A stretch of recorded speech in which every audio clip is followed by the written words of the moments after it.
contrairement à ce qu'on a pu te dire, c'est pas ton ambition, c'est pas ton côté masculin, ni ton indépendance. Le problème, c'est que tu penses que ces derniers sont incompatibles avec ta féminité. Et c'est normal que tu penses ça parce que c'est ce qu'on a essayé de te faire croire en te disant que si tu voulais une relation incroyable, si tu voulais être choyée, chouchoutée, etc., il fallait que tu sois féminine, il fallait que tu sois d'une certaine manière, et que ton ambition, ton côté masculin allait probablement faire peur aux hommes, alors que précisément ton ambition est une de tes plus grandes forces. À la fin de cet épisode, tu vas connaître les 3 pièges qu'on te fait croire sur la féminité, en quoi ils sont faux, et surtout comment tu peux commencer à concilier ta féminité et ton ambition, et ton côté masculin, et ton indépendance, au lieu de voir les deux comme opposés. Et ce, évidemment, toujours parce qu'on a envie de construire des relations incroyables, ultra épanouissantes, où tu puisses être 100% toi-même, où tu puisses être chouchouté, choyé, où on t'offre des fleurs, où on t'amène au resto, mais surtout où tu te sentes soutenu, où tu sentes que tu peux être 100% toi-même. Et ça commence par le fait de déconstruire certaines choses qu'on a pu te faire croire sur comment tu devais être ou ne pas l'être. Le premier mythe, et je l'ai rapidement abordé juste avant, c'est le fait de penser que ton ambition t'amène à être plus masculine et donc à faire peur aux hommes. Et donc que il faudrait que tu sembles justement un petit peu plus féminine, etc. pour ne pas leur faire peur, pour ne pas les faire fuir, etc. Alors que précisément ton ambition, c'est ton filtre le plus puissant. Parce que, très simplement dit, ton ambition, cette drive que t'as, elle va éliminer en 2-2 tous les hommes qui ne te correspondent pas et qui sont pas à la hauteur de tes standards, pas à la hauteur de tes attentes. Et au contraire, ton ambition, elle va laisser passer ceux qui sont prêts à relever le défi et qui ont envie de le faire. Parce que, évidemment, ton ambition, elle va peut-être amener des challenges par moment. Ça sert à rien de dire que c'est pas le cas. Évidemment, vu que tu vas essayer de concilier, voilà, tes énormes projets, tes rêves, tes ambitions avec une relation, donc par moment, forcément, ça peut amener des difficultés ou des challenges. Et pour autant, il faut savoir qu'il y a des hommes qui recherchent exactement ça, qui ont envie de pouvoir te voir tel que tu es. Autant quand t'es hyper ambitieuse, quand t'as ta casquette de CEO, quand tu gères une équipe, quand tu montes un projet, que quand t'as besoin d'être rassurée, peut-être quand t'as envie d'être un peu plus vulnérable, quand t'es comme une petite fille de 5 ans et que tu rigoles à tout et que tu t'émerveilles devant un papillon ou en entendant le chant des oiseaux. C'est en te montrant exactement comme t'es, autant ambitieuse que les autres facettes, que tu vas construire une relation qui te correspond vraiment. Le deuxième mythe, c'est que être féminine, c'est avoir un certain look, certains comportements, ne pas répondre trop vite à la personne avec qui tu parles, le laisser un petit peu attendre, ou alors faire de la danse en talons, porter des robes, un peu de maquillage. Et bien que, évidemment, ça puisse être peut-être ta version de ce que signifie féminine pour toi, c'est pas en essayant de copier ce qui convient à quelqu'un d'autre que tu vas te sentir bien dans ton côté féminin. Ça va juste te mettre encore plus une sorte de barrière,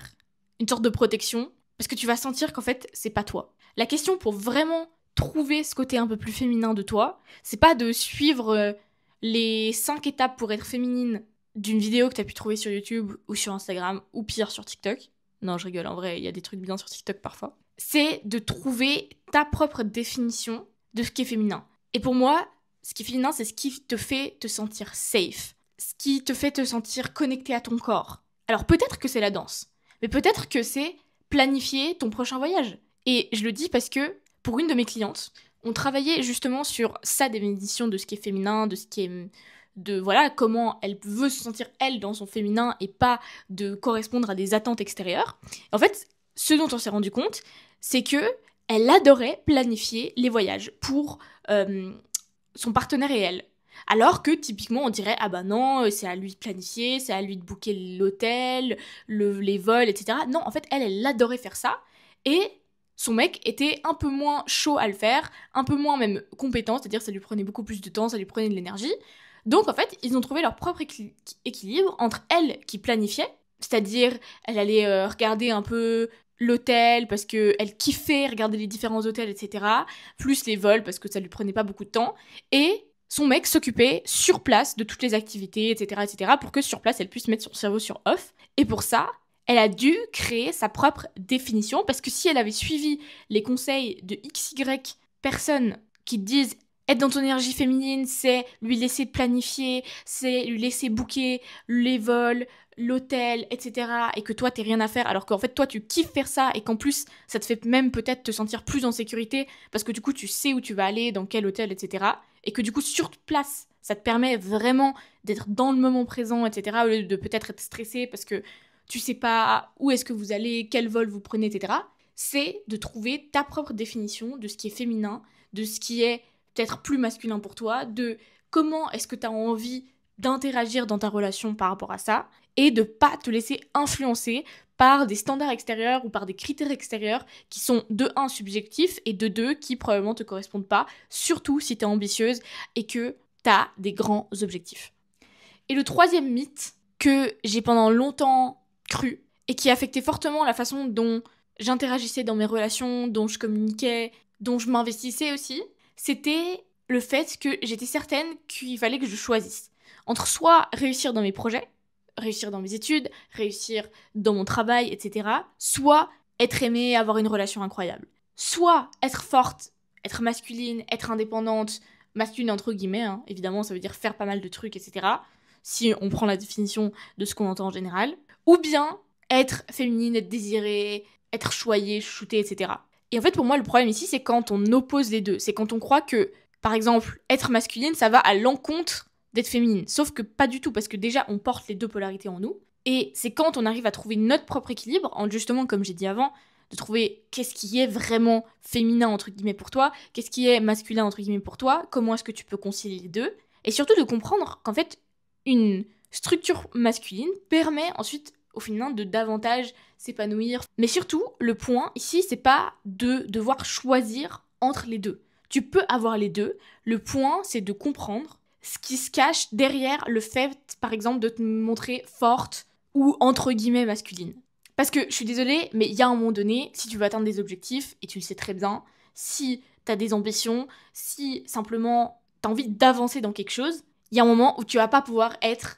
constamment dans ton énergie féminine. C'est pas possible, t'as besoin de ton énergie masculine. T'as besoin d'avoir cette force, t'as besoin d'avoir cette indépendance, t'as besoin d'avoir cette drive finalement qui te pousse vers l'avant. Et donc, c'est extrêmement important de trouver cet équilibre entre peut-être, bien sûr que dans ton travail, tu vas être peut-être davantage un peu dans ton masculin, et quand tu rentres à la maison, de trouver qu'est-ce qui te permet de revenir dans ton féminin, qu'est-ce qui te permet d'être connecté justement à cette part féminine de toi, et peut-être que la danse, c'est pas ça. Parce que tu peux faire de la danse et être dans une énergie extrêmement masculine, même si tu fais de la danse en talons ultra sexy, parce que t'es ultra concentré sur tes pas, sur la technique, sur la chorégraphie, etc. Ou tu peux être beaucoup plus dans une énergie féminine, où tu te laisses aller, où tu fais plus d'impro, etc., où t'es vraiment connecté à ton corps. Donc est-ce que c'est que t'es forte et entre guillemets masculine, comme certains peuvent le dire, parce que t'as des objectifs simplement, ou, et c'est là que ça devient plus intéressant, ou est-ce que tu te montres forte, indépendante, masculine, et tu l'es par mécanisme un petit peu de protection.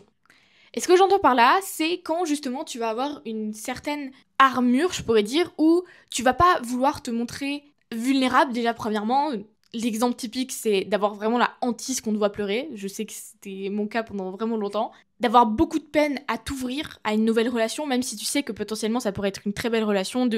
d'avoir peur parce que t'as peur qu'il y ait des schémas toxiques que t'aies vécus qui se réitèrent, ou alors d'entrer dans une relation, mais du coup un peu de l'auto-saboter parce que tu repousses un peu la personne, alors qu'au fond t'as envie justement de cette relation, mais t'as justement ce masque de la femme forte, de la femme indépendante, parce que évidemment, ça vient pas de nulle part et c'est pas ta faute, c'est que à un moment donné, t'as été blessé ou t'as vécu quelque chose qui par la suite t'a amené justement à te protéger, et à te protéger en te montrant forte, en te montrant peut-être un peu plus masculine entre guillemets, en affirmant ton indépendance, en allant même un peu dans peut-être de l'hyper-indépendance, en disant non mais moi j'ai besoin de personne, je me débrouille toute seule, etc. C'était ma phrase préférée pendant très longtemps, c'était non merci, je me débrouille toute seule. Et donc à ce moment-là, c'est intéressant de se pencher dessus, pour pouvoir justement comprendre ce qui t'a amené là, puis pouvoir travailler dessus pour retrouver cet équilibre, où bien sûr que le but, c'est pas d'être tout le temps dans ton énergie féminine, pas du tout, ça n'a aucun sens, c'est d'avoir un équilibre et d'avoir le choix. En fait, le choix de soit être dans ton énergie masculine, faire beaucoup de choses, aller accomplir certains objectifs, etc., parce que t'as envie de le faire, parce que, je sais pas, t'as une mission, ou tu gères une équipe, tu gères une entreprise, peu importe. Et d'avoir le choix également d'incarner ton énergie féminine lorsque tu en as envie, quand tu rentres chez toi, avec ton partenaire, ou simplement pendant tes jours de repos, à différents moments de ta journée, et d'avoir le choix. En fait, c'est vraiment ça. La question que j'aimerais que tu te poses, c'est est-ce que c'est simplement pour toi un choix, et du coup, t'as fait le choix peut-être dans cette période de vie, ou dans cette saison en tout cas, d'être beaucoup plus masculine parce que t'as des objectifs, peu importe, ou bien est-ce que c'est comme une option par défaut de mécanismes de protection qui font que à un moment donné, t'as mis cette barrière de non, maintenant j'ai trop été blessée, j'ai trop souffert, je veux plus souffrir à nouveau, et donc je me ferme aux relations, je me ferme à tout ce qui pourrait potentiellement dans le futur me blesser. Et donc ça veut dire que je me ferme aussi à l'amour, parce que aimer, ça veut dire à un moment donné peut-être être blessé, avoir le cœur brisé, et j'ai plus envie parce que j'ai eu trop mal par le passé, et donc je m'enferme un petit peu dans cette case de oui, je suis forte, je suis indépendante, je suis masculine, et c'est très bien si c'est un choix, mais si c'est une attitude par défaut qui a été héritée suite à un traumatisme, suite à une blessure, c'est là que c'est intéressant de se pencher dessus, justement pour pouvoir retrouver ce choix, pour pouvoir être libre. Et je sais que une de tes valeurs premières, c'est la liberté, c'est de pouvoir faire ce que tu veux quand tu veux. Et c'est pour ça que tu travailles autant pour justement avoir déjà premièrement cette liberté financière, peut-être temporelle et peut-être géographique aussi, c'est-à-dire de pouvoir aller où tu veux, au moment où tu veux, de pouvoir voyager, etc. Mais en fait, il y a une autre liberté qui, pour moi, est encore plus fondamentale, et j'en parlerai dans une autre vidéo, parce que j'ai créé ce concept de la liberté, c'était dans un camp d'études, il y a 2 ans, je sais plus exactement, 2 ans et demi, peut-être 3 ans, quelque chose comme ça, et on devait faire un exercice justement sur qu'est-ce que ça voulait dire la liberté pour nous, etc., faire un essai dessus. Et du coup, j'avais fait ce schéma de la pyramide de la liberté avec tout en haut, justement, la liberté financière, géographique, temporelle, celle-là tu l'as. Juste en dessous, la liberté de mouvement, ça veut dire d'habiter dans un pays où tu peux t'exprimer librement, tu peux bouger comme tu veux, etc. T'as pas de force, on va dire, contraignante qui t'oblige à rester à un endroit ou quoi que ce soit, ou qui menace ta sécurité personnelle. Et tout en bas de la pyramide, c'est-à-dire la base de la pyramide, pour moi, c'était la liberté intérieure, c'est-à-dire celle d'avoir le choix dans tes attitudes, dans comment t'entres en relation, d'avoir le choix et de pas être contrainte par des mécanismes de protection qui ont été engendrés après certaines blessures, qui t'empêchent en fait de pouvoir vivre pleinement et librement toutes les expériences que tu as envie de pouvoir avoir. Donc je t'invite à simplement réfléchir là-dessus, de dire ok, est-ce que c'est un choix pour moi d'être dans cette énergie masculine, et est-ce que j'ai le choix par moment de revenir dans peut-être quelque chose de plus féminin, et si féminin ça te parle pas, tu peux utiliser autre chose, tu peux utiliser simplement, je sais pas, d'être davantage connecté à mon corps, de prendre du temps pour moi, et prendre du temps pour moi ça veut peut-être pas forcément dire te faire des masques pour le visage, ça veut peut-être dire aller te promener dans la nature, peu importe, écouter de la musique, voir tes copines. Est-ce que du coup t'as le choix entre les deux, ou alors est-ce que t'es contrainte finalement, c'est ton attitude par défaut d'être constamment dans cette énergie masculine? C'est là que c'est intéressant de se pencher dessus. Donc en conclusion, si je réitère les 3 mythes, le premier c'est celui de penser que ton ambition va faire peur aux hommes, et du coup d'essayer de la diminuer un peu, de la dissimuler, et de par ce fait de te couper d'un filtre ultra puissant qui te permettrait de faire un tri immédiat entre les personnes qui vont te correspondre et ceux qui vont pas te correspondre, et du coup aussi de gagner du temps. Le deuxième mythe, c'est de penser qu'être féminine, c'est avoir un certain look, une certaine attitude, un certain comportement, de faire de la danse en talons, alors qu'en fait ça n'a rien à voir, et de, au contraire, pouvoir trouver ta propre définition de ce qui est féminin, même si ça va à l'encontre des standards ou des stéréotypes typiquement féminins, en te rappelant que ce qui est féminin, c'est ce qui te permet d'être connecté à ton corps. Et troisièmement, de te demander est-ce que, justement, quand t'es dans cette énergie de force masculine, etc., est-ce que c'est un choix ou est-ce que c'est une attitude par défaut? Et justement de remarquer, est-ce que t'es libre de choisir? Ça, c'est extrêmement important.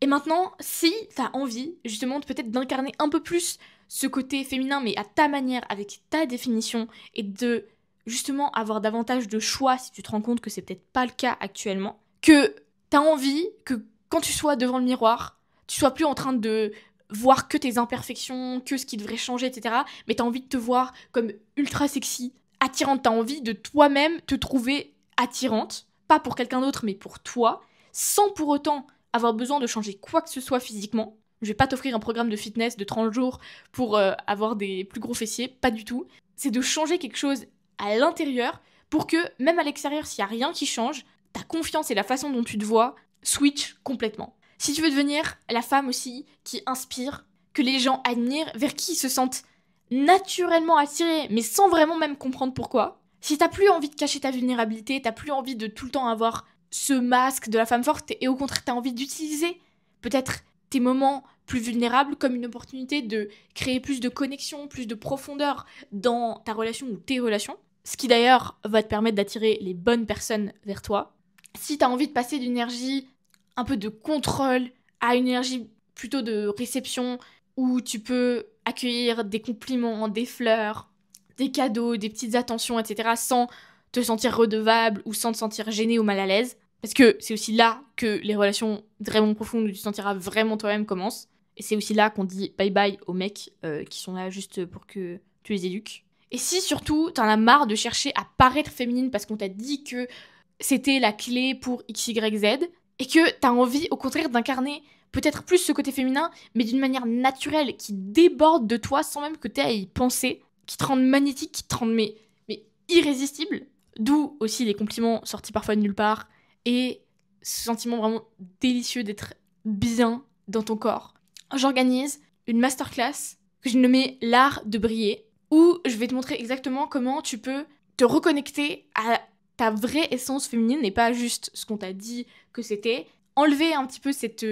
armure masculine et te sentir en sécurité ce faisant, parce que si tu te sens pas en sécurité, tu peux oublier de te connecter davantage à ça. Et surtout, où je vais te partager la méthode des 4 P pour pouvoir avoir tous ces éléments que je t'ai dit avant, te regarder dans le miroir, être admiré, recevoir des compliments, sans pour autant être mal à l'aise, etc., etc. Tu peux t'inscrire avec le lien ci-dessous. On se retrouve le 10 octobre à 14h. Tu me pourras me poser toutes tes questions. Et surtout, tu vas te rendre compte que l'énergie féminine, c'est pas être moins toi pour essayer de cocher certains critères, certains standards ou certains stéréotypes à la con. C'est d'être tellement toi-même que tout ce que tu désires, dans tes relations, dans ton travail, dans ta vie personnelle, ne peut faire autrement que venir vers toi. Sur ce, je te dis à bientôt, on se voit dans la masterclass. Si t'as aimé cette vidéo, je t'invite à mettre un petit like et à t'abonner. Je t'en serai très reconnaissante. Et je te dis à très bientôt pour la prochaine vidéo.